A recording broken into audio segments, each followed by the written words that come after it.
गौतम बुद्ध को नमन करते हुए भारत जैसे विविधता वाले देश के लिए विश्व का सबसे बड़ा संविधान लिखने वाले, जिसमें भारत की एकता अखंडता को सुनिश्चित करने वाले बाबा साहब भीमराव अंबेडकर जी, जो कि सामाजिक कार्यकर्ता, अर्थशास्त्री, दार्शनिक, जितनी भी पदवियां उनके लिए बोली जाएं, मुझे लगता है कि भारत में अभी तक सबसे ज़्यादा अगर पदवी किसी के नाम के आगे जोड़ी जा सकती है विश्लेषण, तो वो बाबा साहब हैं। उनको नमन करते हुए मानवर साहब कांसीराम जी, बाबा साहब ने जो हमें संवैधानिक रूप से कानून के रूप में हमारे अधिकारों से रूबरू कराया, हमारे लिए वो अधिकार लिखे, लेकिन उसको पॉलिटिकल रूप में क्रांति का रूप देने वाले मानवर साहब कांसीराम जी को नमन करते हुए बाबा साहब ने अपनी लेखनी में भी लिखा है, जैसे कि अभी राजेंद्र सर ने भी बताया कि 3 लोगों को अपना गुरु मानते थे, जिसमें महात्मा ज्योतिबा फुले जी और उनकी पत्नी माता सावित्रीबाई फुले जी। उनको नमन करते हुए छत्रपति साहू जी महाराज, शायद उस समय में आरक्षण जैसे शब्द का प्रयोग नहीं किया गया होगा, लेकिन फिर भी अपनी प्रजा के लिए जो लोग शोषित, पीड़ित, वंचित हैं, उनके हित अधिकार को कैसे सुनिश्चित किया जाए, उसका एक तरीके से उन्होंने उपाय किया और 50% लोगों को अपने ही नौकरियों में उन्होंने भर्ती किया, उनको रिजर्वेशन दिया। ऐसे छत्रपति साहू जी महाराज को नमन करते हुए, नारायण गुरु को नमन करते हुए, तमाम हमारे बहुजन समाज में जन्मे महापुरुषों को नमन करते हुए, जिन्होंने सिर्फ बहुजन समाज ही नहीं, जिन्होंने इस भारत को कंस्ट्रक्टिव रूप दिया। सिर्फ उन्होंने SC, ST, माइनॉरिटी, OBC के लिए नहीं लिखा। वो अलग बात है कि हमारा जो पॉलिटिकल मूवमेंट चला, उसके लिए हमें चूज करना पड़ा, क्योंकि जो लोग ऑलरेडी पावर में मौजूद हैं, जिनके पास रिसोर्सेज की लैकिंग नहीं है, जो डिप्राइव नहीं है अपनी चीज़ों से, उनके लिए आवाज़ उठाने की आवश्यकता नहीं थी। तो बाबा साहब ने जो काम किया है, अभी तक मैं सुनती आई थी कि बाबा साहब दलितों के मसीहा।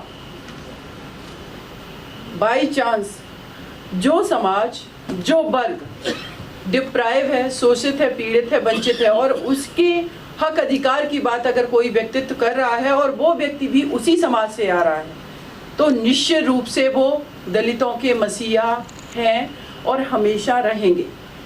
लेकिन ये बात कहते हुए हमें ये कभी नहीं भूलना चाहिए कि सेम टाइम पर जब हमारा देश आज़ाद हुआ, ब्रिटिश यहाँ से गए, तो भारत आज़ाद हो रहा था, लेकिन एक और देश बन रहा था, पाकिस्तान। बाबा साहब ने तो पाकिस्तान के, भारत के बंटवारे का भी विरोध किया, लेकिन सोचने वाली बात यह है कि भारत के साथ ही जब जो दूसरा देश बन रहा है, पाकिस्तान, आप लोगों को जानकारी होगी, सभी लोग यहाँ पर बुद्धिजीवी लोग बैठे हुए हैं मंच पर। अभी मैंने सर को सुना, नो डाउट सर, एक्चुअली समय की बाध्यता होती है, मेरा भी अभी केस एक लगा हुआ है तो जाना है। बहुत चीज़ों की आपने नॉलेज दी है, आप सभी लोग बुद्धिजीवी हैं। पाकिस्तान में जुल्फकार अली भुट्टो सिटिंग प्रधानमंत्री को पद से हटाया जाता है। जिया उल हक जो वहाँ का मार्शल है, जो वहाँ सेना का प्रमुख है, सिटिंग प्रधानमंत्री को पद से हटाया जाता है और करीब महीनों ये प्रैक्टिस करवाई जाती है कि किसी भी दिन उनको फांसी दे दी जा सकती है, और एक दिन ऐसा आता है कि सिटिंग प्रधानमंत्री को फांसी दे दी जाती है। हमारे भारत में ये संभव नहीं है, क्योंकि यहाँ की डेमोक्रेसी, यहाँ का संविधान, यहाँ के प्रोविज़न बहुत स्ट्रॉन्ग है, और स्ट्रॉन्ग के साथ भी लिबरल भी है। ये संविधान किसने लिखा है? हमारे आपके इस देश के मसीहा बाबा साहब ने लिखा है ये संविधान। रिसेंटली अभी आप लोगों ने देखा वहाँ के प्रधानमंत्री जो है सत्ता से बेदखल कर दिया गया, जेल में भेज दिया गया उनको। मेरे भारत में पद की गरिमा, व्यक्ति की गरिमा, इंडिविजुअल व्यक्ति की गरिमा से लेकर के व्यक्ति के पद की गरिमा तक को डिफाइन किया गया है हमारे भारत के संविधान में। और इतना लिबरल उन्होंने संविधान लिखा बाबा साहब ने। उस टाइम में शायद उन्होंने अगर ये बात नहीं सोची होगी कि चैट जीपीटी की तरह या एआई की तरह भी कोई कॉन्सेप्ट आएगा, लेकिन हमारे भारत के संविधान में जो संशोधन का प्रोविजन है, जो लिबरल संविधान की बात करता है, उसमें ये प्रावधान है कि समय और परिस्थितियां जब बदलेंगी तो लोगों की नई नई रिक्वायरमेंट होगी, नए नए तरीके के कानून की आवश्यकता होगी।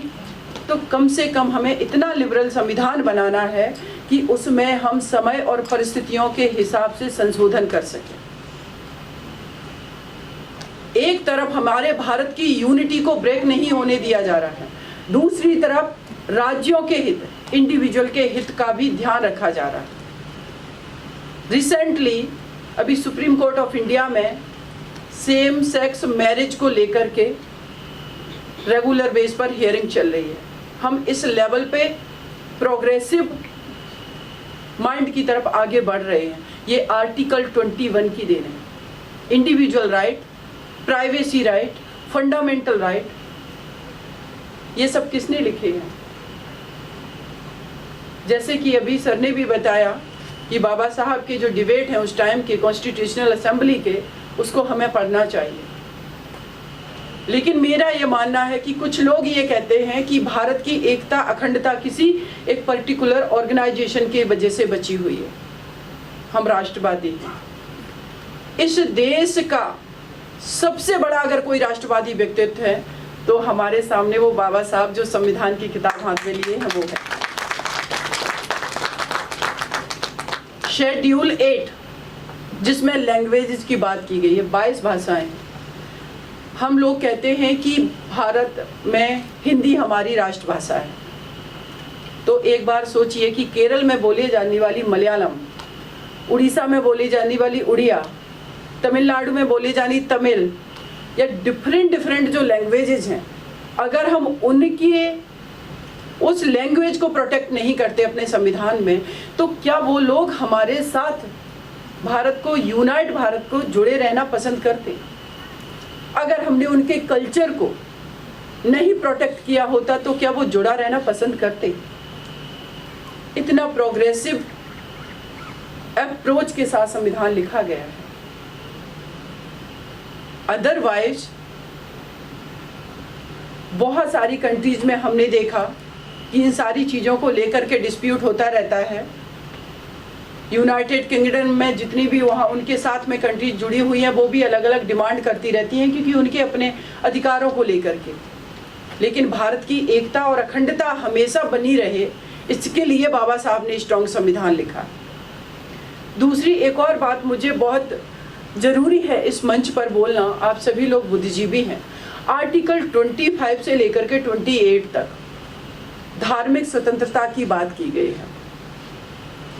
देखिए, वैज्ञानिक अप्रोच बहुत जरूरी है जो कि हमारे फंडामेंटल ड्यूटीज में बात की गई है।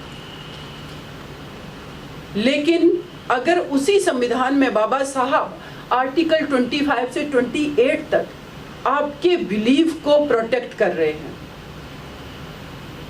वो बिलीव क्रिश्चियन का भी हो सकता है किसी चीज में, वो मुस्लिम का भी हो सकता है, वो जितने भी समुदाय के लोग, जितने भी पंथ के लोग हैं, उन सबका हो सकता है। हमें उनके ऊपर अटैक करने से बचना चाहिए,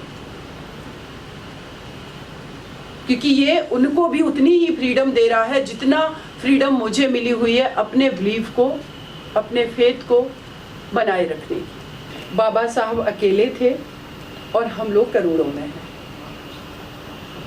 वो अकेले हमारे लिए इतना सारा लिख करके, कानूनी प्रावधान दे करके चले गए, तो फिर हमारे लिए जो उन्होंने लिखा उसको हम इम्प्लीमेंट क्यों नहीं कर पाते?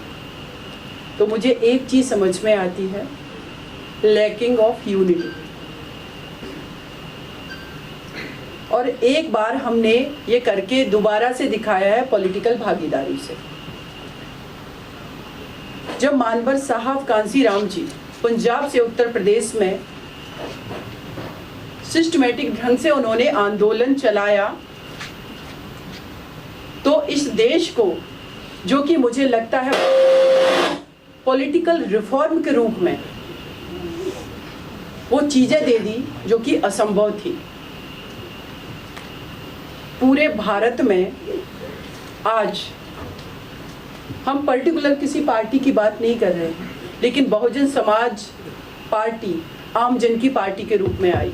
उसके पीछे थे यूनिटी, कॉन्ट्रीब्यूशन, ऑनेस्टी। जो लोग भी सत्ताधीन होते हैं उनकी कोशिश ये रहती है हमेशा कि सत्ता में हम बार बार आएं। उनके एफर्ट्स हैं कि सत्ता से हमें बेदखल ना किया जाए। हमारे एफर्ट्स ये होने चाहिए कि सत्ता में भी, हमारे एडमिनिस्ट्रेशन में भी रहें और जो हमारे राइट हैं उनको हम प्रोटेक्ट करें।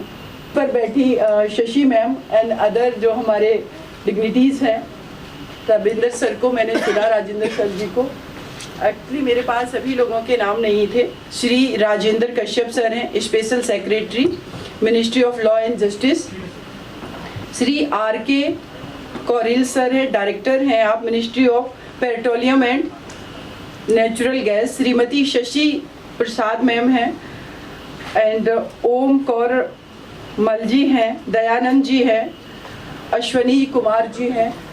दयानंद जी ने मुझे अप्रोच किया था यहाँ बुलाने के लिए, और आप सभी लोगों का बहुत बहुत शुक्रिया।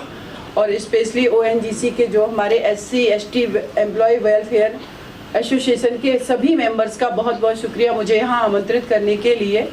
और इस तरीके के कार्यक्रम होते रहने चाहिए, और मेरी आगे से यही उम्मीद रहेगी कि जितने भी मेरे बड़े बुजुर्ग, मेरे भाई यहाँ बैठे हुए हैं, अपनी पार्टनर को लेकर के ज़रूर आएँ, अपनी बेटियों को लेकर के ज़रूर आएँ। एक्सपोजर बहुत ज़रूरी है, उनका ऐसे प्रोग्राम में पार्टिसिपेशन बहुत ज़्यादा ज़रूरी है।